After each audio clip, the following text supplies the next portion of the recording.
देश में अब त्योहारी सीजन शुरू हो चुका है। अगले सप्ताह दिवाली की सीजन को देखते हुए मोटा मुनाफा कमाने के लिए मिलावटखोर सक्रिय हो जाते हैं और इन मिलावटखोरों पर नकेल कसने के लिए फूड सेफ्टी विभाग भी अब एक्शन मोड में नजर आ रहा है। सोनीपत में बड़े मिठाई बनाने वाले दुकानदारों के खिलाफ विभाग ने मोर्चा खोल दिया और सुभाष चौक पर दो बड़ी दुकान आरके स्वीट्स और प्रताप डेयरी से इस छापेमारी की शुरुआत की। इसके बाद सोनीपत में मिलावटखोरों में हड़कंप मच गया। दोनों दुकानदारों से विभाग ने दूध से बनने वाली मिठाइयों की सैंपल भरे। आप अपनी टीवी स्क्रीन पर जो तस्वीरें देख रहे हो ये सोनीपत से आ रही हैं। आपको बता दें कि दिवाली का सीजन आने से पहले मिठाइयों में मिलावटखोर सक्रिय हो जाते हैं और मोटा मुनाफा कमाने के लिए जनता की सेहत से खिलवाड़ करने से पास नहीं आते और नकली मिठाइयां बेचकर जनता की सेहत के साथ खिलवाड़ कर देते हैं।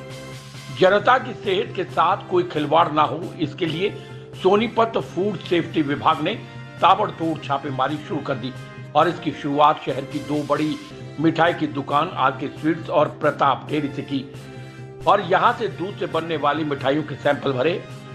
सीधा संदेश मिलावटखोरों को दिया कि जनता की सेहत के साथ कोई भी खिलवाड़ नहीं होने दिया जाएगा और ये अभियान लगातार जारी रहेगा और मिलावटखोरों के खिलाफ सख्त से सख्त कार्रवाई की जाएगी ताकि जनता दिवाली के त्योहार पर कोई मिलावट का सामान ना खरीदे। अभी तक हमारी ये दूसरी जगह है और इससे पहले हमने जो आरके स्वीट से यहाँ से सैंपलिंग की है, जहाँ से हमने दो सैंपल लिए हैं, एक रसगुल्ले का और एक काजू बर्फी का। और अभी हम यहाँ प्रताप डेयरी पहुँचे, यहाँ से हमने पनीर का और पेड़े का सैंपल लिया। तो इसकी रिपोर्ट आने के बाद किस तरह की कार्रवाई की जाती है? रिपोर्ट जो आती है हमारी वो 14 डेज के बाद आती है और 14 डेज के बाद जो कार्रवाई होती है, दो टाइप की रिपोर्ट्स आती है कि अगर वो प्रोडक्ट सब स्टैंडर्ड है तो वो केस एडीसी कोर्ट में जाता है और अगर वो अनसेफ है तो वो केस चीफ जुडिशियल मजिस्ट्रेट के। सर, त्योहार के जब सीजन होता है उस समय मिठाई में मिलावट क्यों शुरू करते हैं दुकानदार? देखिए इस चक्कर में इस तरह का कार्य करते हैं। देखिए इस आपका प्रश्न बड़ा प्रासंगिक है और इस जो ये त्योहार का सीजन है इसके लिए आप बिल्कुल ठीक कह रहे हो। और इसी को देखते हुए मैंने आज हलवाई यूनियन एसोसिएशन की एक मीटिंग बुलाई थी और उस एसोसिएशन की मीटिंग में जितने भी हलवाई थे वो सब पहुंचे थे और उनको मैंने दिशा निर्देश दिए हैं, सख्त दिशा निर्देश दिए हैं कि आप लोग वो मिठाई बेचें जो मिठाई आप अपने बच्चों को खिला सकें।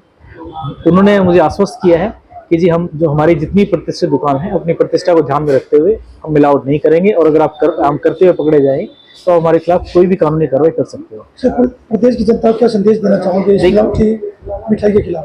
देखिए मेरा ये संदेश आपके माध्यम से ये है राकेश जी कि जो मिलावट है आप एक थोड़े से मुनाफे के लिए आप लोगों के स्वास्थ्य के साथ खिलवाड़ कर रहे हैं, ये अत्यंत अनुचित है और ये किसी भी तरह से आपके लिए भी लाभकारी नहीं है क्योंकि आप अगर मिलावट कर रहे हैं और किसी के स्वास्थ्य के साथ खिलवाड़ कर रहे हैं तो वो बूमरंग है, वापस आपके ऊपर ही आएगा।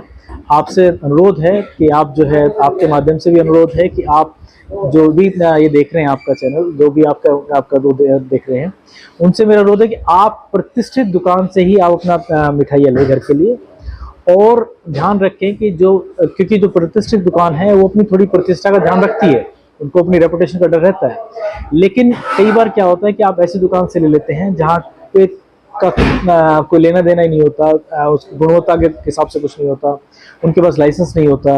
तो ऐसी दुकानों से आप मिलावटी सामान लेने से बचें और उनके खिलाफ भी हम एक कार्रवाई करेंगे ड्राइव लगा के। तो मेरा आपके माध्यम से यही है कि आप अपने बच्चों के लिए प्रतिष्ठित दुकान से ही सामान खरीदें।